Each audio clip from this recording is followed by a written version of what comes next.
Negara yang mengeluarkan beras 30 kali ganda lebih besar daripada kita, yang rakyat dia hanya lebih kurang 1 kali ganda, 1,5 kali ganda besar pada kita. Beras dia 30 kali ganda pada kita.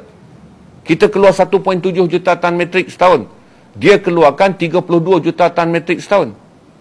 Kita ada 33 juta penduduk, dia ada 75 juta penduduk. Dia naik 20% beras. Kita masih meminta. Katalah kita nak minta subsidi ni dikekalkan. Jadi saya bagi tahu saudara, consumer behavior, daya pengguna kita ni dipandu oleh apa? Logik mengatakan negara pengeksport beras pun rakyat dia kena naikkan harga. Berlari mereka hari ni. Kita masih lagi berbual setakat beras yang telah pun disalah packing. Kita terasa tertipu kerana kemungkinan besar beras SSI yang disubsidi oleh kerajaan dipacking kepada SST kerajaan, yang disubsidi kerajaan diberi kepada beras SSI, iaitu beras import yang kita kena bayar harga mahal. Kemungkinan ada penipuan. Kita baru sampai level tu. Bagi sebuah negara yang membeli beras kepada sebuah negara yang lain, negara yang membeli beras ni masih tenang-tenang aja. Negara yang mengeluarkan beras sedang ada panic button. Rakyat keluar membeli kerana harga berasnya melambung 20%. Jadi bila saya cerita dengan tuan-tuan untuk pergi kepada SST, masalah yang paling utama adalah knowledge kita tentang ekonomi sangat rendah. Jadi kerajaan nak buat keputusan apa pun akan jadi susah. Saya tak sokong mana-mana pihak. Kalau kerajaan umum, beras perlu kita rilis subsidi. Kita terpaksa naikkan sekurang-kurangnya, kalau mengikut cadangan yang munasabah. Mereka minta 25 sen bagi 1 kilo. Berarti kampit yang jual 10 kilo akan naik RM2.5. Daripada 26 dia jadi RM28.5. Kerana data yang dikeluarkan oleh Datuk Maidin, Datuk Seri Maidin, pemilik pemborong, dia kata, dulu beras datang pada, yang tuan-tuan beli RM26 tu, dulu datang pada mereka dengan harga RM25.30 atau RM25.40. Jadi mereka ada margin lah 60 sen. 60 sen tu bagus lah untuk space dia tu, dia untung beras 60 sen, 60 sen. Sekarang datang pada mereka, margin tinggal 20 sen sebab dah datang dengan harga RM25.80. Beras SST ni. Sebab tu skandal beras ni jadi. Kerana kita nak mempertahankan harga RM26, maka penjenayah beras tak boleh bertahan. Mereka menjenayahkan beras. Mereka tak boleh bertahan dengan margin yang kecil. Kerana kerajaan nak mengekalkan dasar, takut nanti kalau naik subsidi rakyat marah. Maka orang yang meniaga ni terpaksa memusing dengan menukar kampit beras. Pergi ke dalam aliran super standard import yang membolehkan dia melambung pada harga tanpa dikawal. Setakat ni RM32. Average malam tu 70 lebih orang bagi tahu tuan-tuan membeli pada harga RM32. Jadi macam saya kata tadi, nak pergi ke SST, nak tampal kita punya subsidi, yang pertama apakah rakyat faham? Dan kemudian berapa orang yang akan berada di bawah pengaruh pengetahuan mengenai ekonomi global dengan berapa orang yang ada dalam pengetahuan political impulse. Macam ni saudara tengok, view politik 400,000, 500,000 paling lekeh. Paling lekeh view politik boleh capai 600,000. Saya tengok semua view politik. Sama ada saudara pergi ke page-page mana, saya tak mau sebut, nanti merajuk kawan-kawan saya. View yang saya punya video 10,000, 12,000 dah besar, 14,000 dah dikira rekod bagi konten-konten yang saya sebut opitoria. Daripada jumlah tu tersebut tuan-tuan, berapa orang yang akan sedar yang saya sebut? Thailand berlaku begini, consumer behavior kena berubah.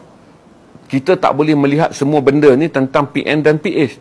Dia ada pemain besar yang sedang, bukan pemain, ini adalah apa yang dipanggil struktur perubahan. Jajaran baru ekonomi dunia, kesan daripada COVID, kesan perang Rusia dan juga Ukraine, dan kesan perubahan alam sekitar. Jadi kalau kita ambil 3%, apakah negara ini digoyangkan lagi oleh politik?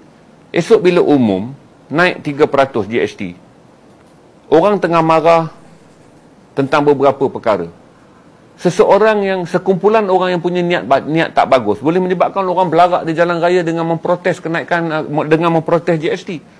Dan sekarang pula bila buat GST, benda yang tak popular dan boleh menyebabkan rakyat meledak kemarahan di tengah susah, dia masih tak berbaloi sebab kutipan dia tak akan capai 42 bilion kerana kita tak boleh lancarkan GST 6% sekarang untuk capai angka 44 bilion yang kita capai sebelum GST dihapuskan.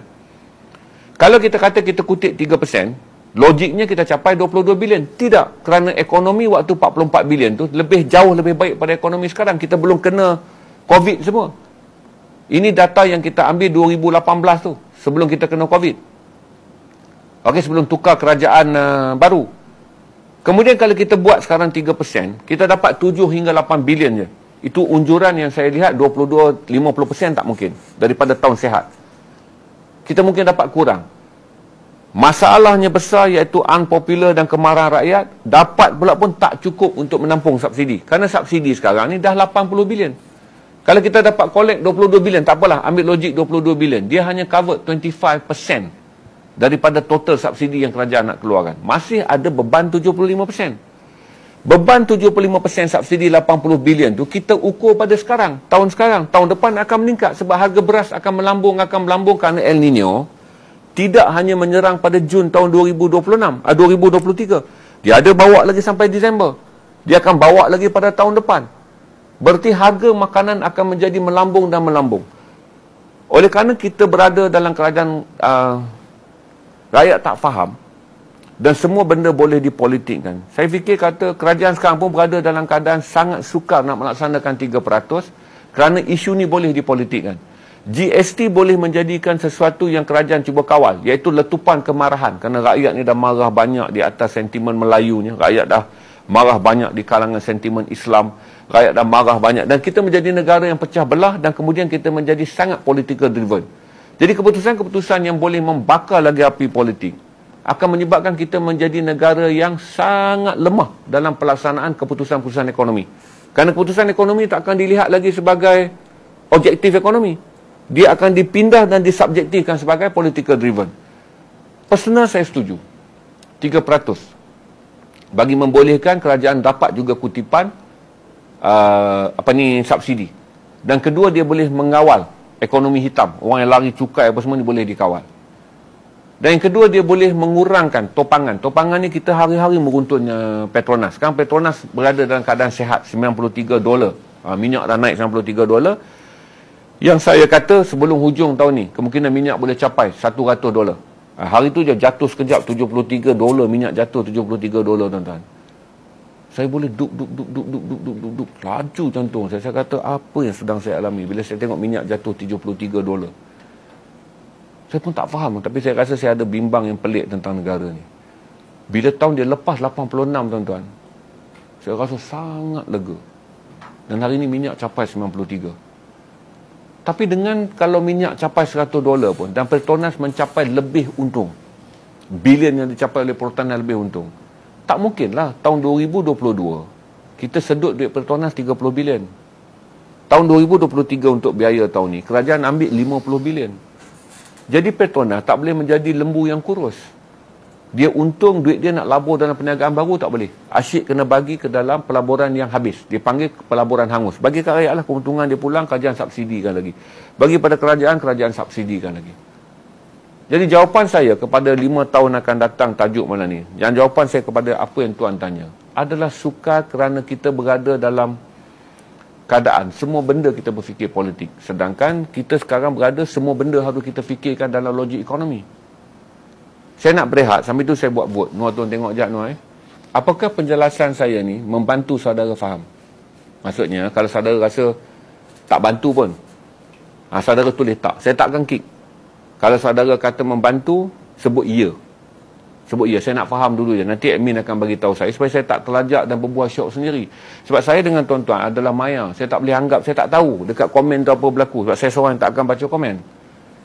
Cuma admin akan queue. Kalau ada benda-benda yang naik, admin akan bagi tahu naik. Kalau ada benda yang drop, admin akan bagi tahu drop. Setakat ni kita ada berapa ratus orang admin? 900 orang, berarti kita naik. Tolong jawab sekejap bagi saya teguk secawan air. Siapa yang rasa penjelasan yang saudara masuk, yang saya bagi ni sangat membantu, kata ya. Kalau saudara rasa tak membantu, tak faham, jawab tak. Supaya saya boleh tukar. Nanti lepas live saya meeting lagi dengan admin, saya boleh tukar cara pendekatan. Sebab ini benda baru. Sebab saya bagi tahu tuan-tuan, dalam sebuah hard talk BBC, bila mereka bawa ahli ekonomi dan consumer behavior, England pun gagal, London, United Kingdom pun gagal laksana benda ni. Di United Kingdom, kerajaan tak boleh mengubah apa ni ahli ekonomi mengatakan. Kerajaan tak akan mampu ubah kefahaman rakyat di England tentang keperluan hidup yang asas bila susah. Kerana gaya hidup dan keperluan hidup dah bercampur hingga orang kata tak ada beza dia masak sendiri dengan beli dekat Food Grab.